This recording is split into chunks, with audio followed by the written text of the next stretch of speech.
Please won't you pray with me?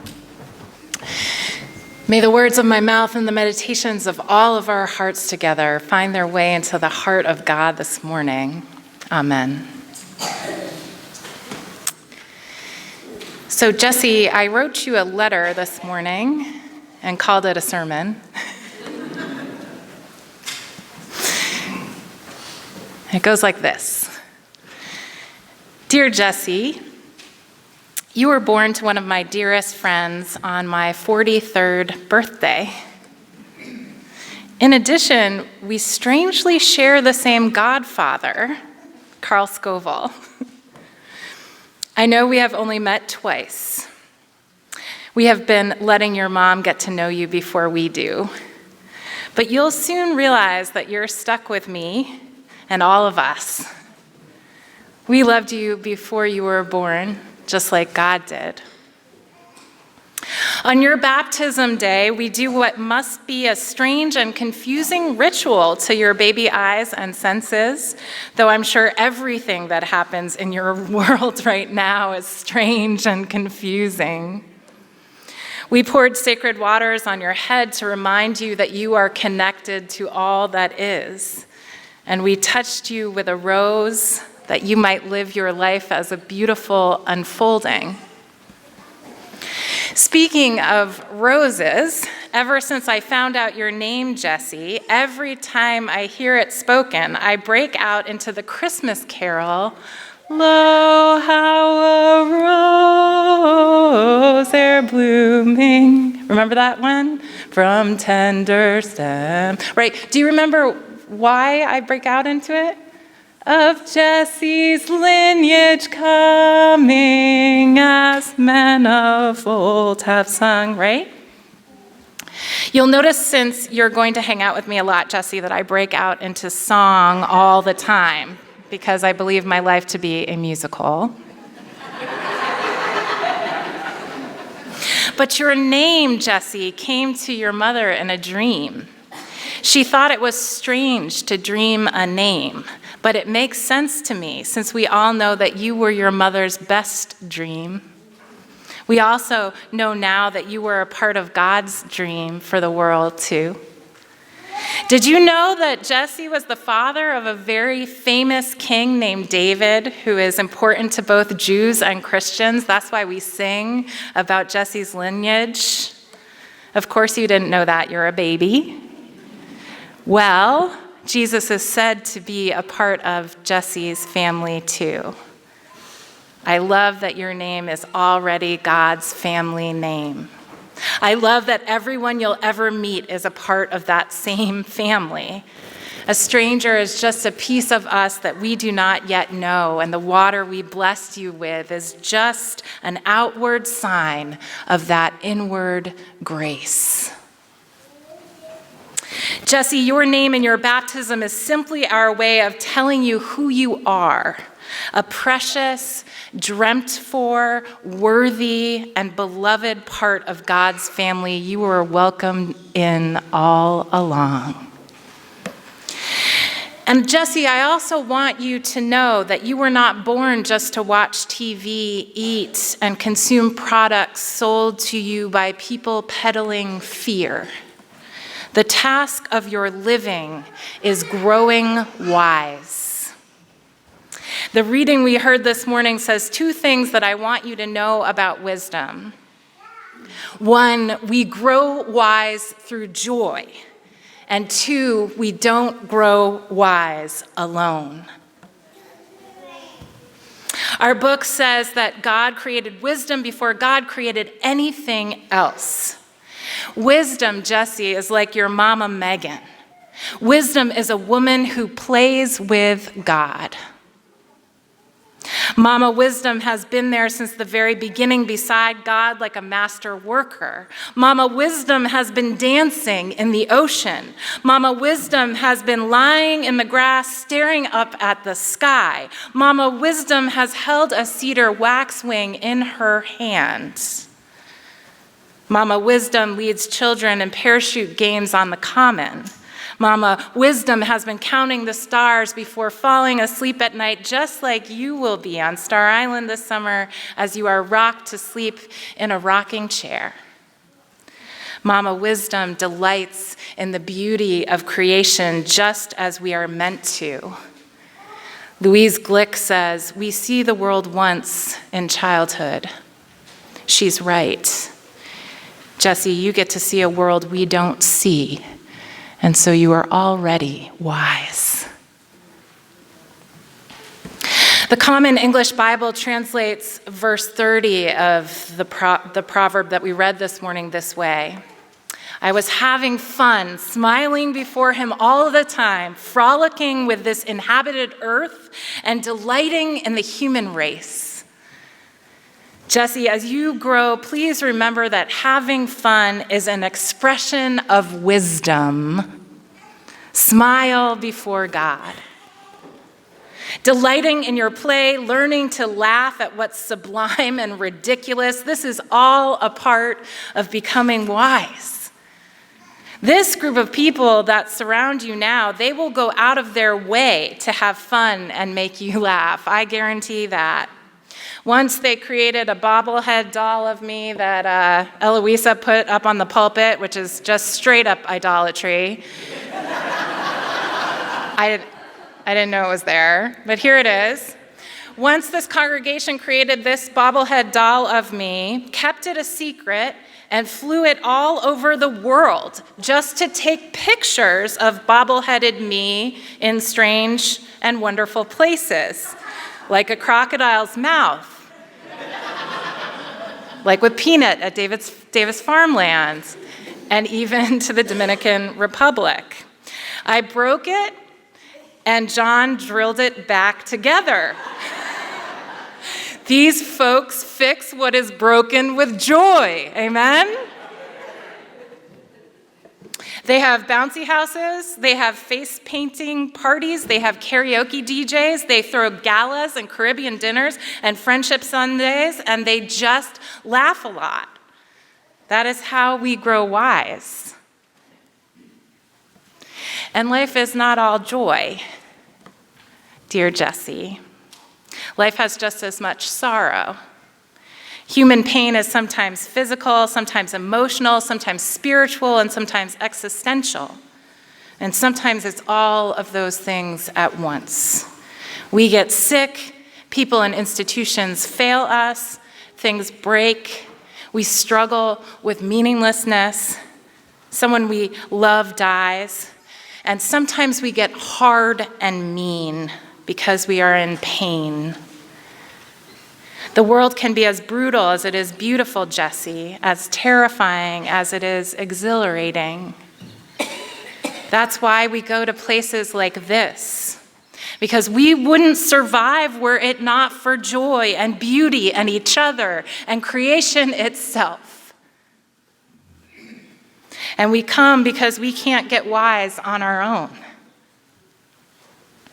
The vision of Mama Wisdom in Proverbs suggests that God does not create alone. No one ever does. Your mama didn't create you alone, and she will not raise you alone. And so your baptism, Jesse, was not just a welcome into the whole world's family, but into the family of this specific congregation in this wonderful small town full of character and characters. Amen? Today, on this most auspicious of all days, I want to tell you what all of us have helped God to create before you arrived, Jesse, to prepare a place for you. First, it's important to know that this place and this collection of people didn't start with the people in this room, and it won't end with us either. That's how life is. We are always the dream of the people who came before us. This congregation has been becoming wise together in this spot since 1742. It recreated itself with God in 1949 when all three of the Protestant churches in Sterling decided they were better together than they were apart. They were becoming more wise. They knew that we were all children of the same God, and they also knew that together we could do hard things, like disagree and love one another all at the same time. Just 5 years ago, Jesse, I came here after the very, very long and beautiful ministry of a man named Pastor Jonathan. I was really lucky to be in a place where it is okay to be exactly who you are, because these people accepted me and loved me right from the start, even though I was a wackadoo liberal and some of the congregation really wasn't.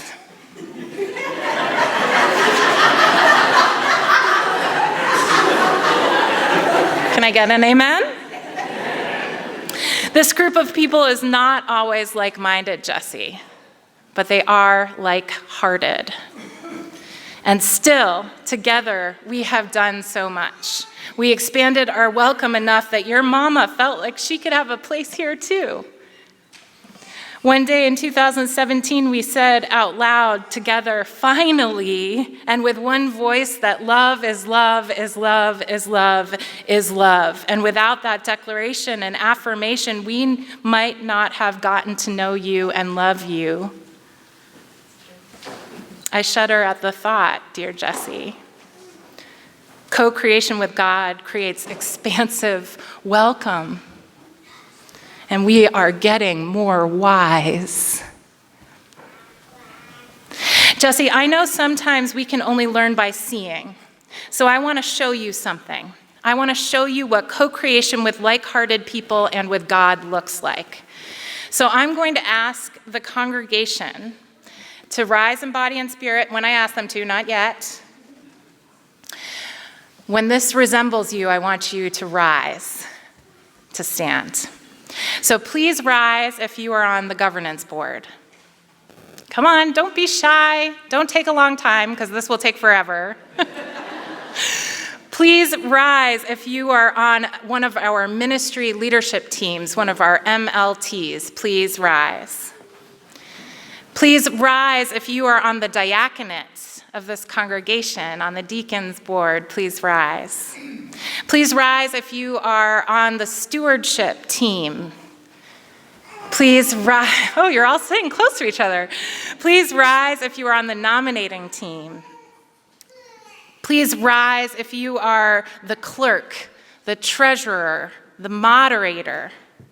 Please rise if you are on the staff or if you are one of the pastors at this church. Please rise if you sing in the choir. Rise if you taught or assisted in Sunday school. Rise if you helped out or cared for kids in Kinderwatch. Rise if you provided childcare for events. If this applies to more than one of you, you can raise your hand in addition. Rise if you were a student in a Sunday school class. Rise if you were in the OWL class. Rise if you went to homework and hangout. Please rise if you are on the called to care team, the people who come and visit the people who need their care. Please rise if you're on the Eat, Pray, Learn team, or raise your hand. Please rise if you're on the Saturday Meals team, the La Romana Mission team, the Treasures of the Community Auction team, the Green Transformation team. Please rise if you volunteered for IHN, for Habitat Critical Home Repair, walked in the Palm Sunday Promenade, served at a community lunch, performed in the Sterling Community Theater, served on the Village Green Preschool Board, helped make pies for Thanksgiving, volunteered at Worcester Fellowship, helped with the Hollyberry Brunch, caroled on the Common, partied at my house afterwards, woo! Helped out with Eat, Pray, Learn, or presented there. came to Eat, Pray, Learn, led the book group, participated in the book group, planned the co-ed adult retreat or the women's retreat, went on the retreat, did yoga with Lindsay, participated in Aging Gracefully, went to pub theology. Rise if you hosted a coffee hour, if you prayed for people on the prayer list or on Facebook, if you participated in meal givers, if you helped bake for a collation, if you brought flowers to shut-ins, if you made a prayer shawl, if you were the head usher, if you ushered this year, if you offered your musical gifts in worship, if you assisted with communion, if you delivered a testimonial, if you had an animal or a backpack blessed, if you served on the welcome team, if you counted the offering, if you provided flowers for the chancel table, rise. Rise if you are here for the first time.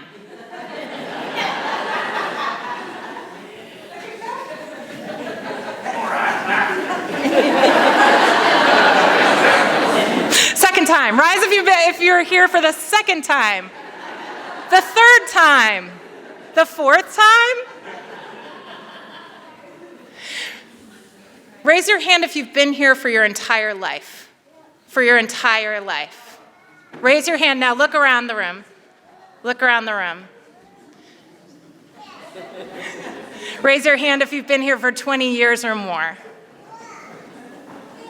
Raise your hand if you just joined in the last 5 years. Whoa. Look around. Look around. Yeah.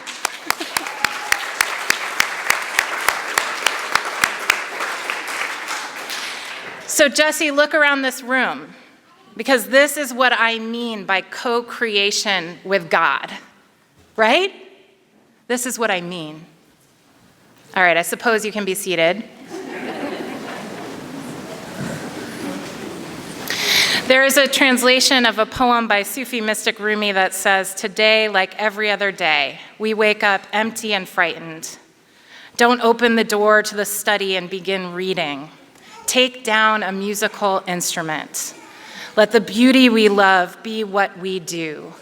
There are hundreds of ways to kneel and kiss the ground." Jesse, I pray that you become wise. I pray you co-create something beautiful with other people and with God. I pray you learn to make good coffee, good friends, and a good and kind community. I do not require you to pray in a certain way. There are so many ways to kneel and kiss the ground, but I do pray that you find a collection like this one of faith-filled, grace-oriented people who will love you your whole life long, who will co-create with you in the Spirit of Jesus, which simply means love. Let the beauty you love be what you do. Jesse, you are a part of the beauty God has dreamed for the world. Delight in it as we delight in you. Amen.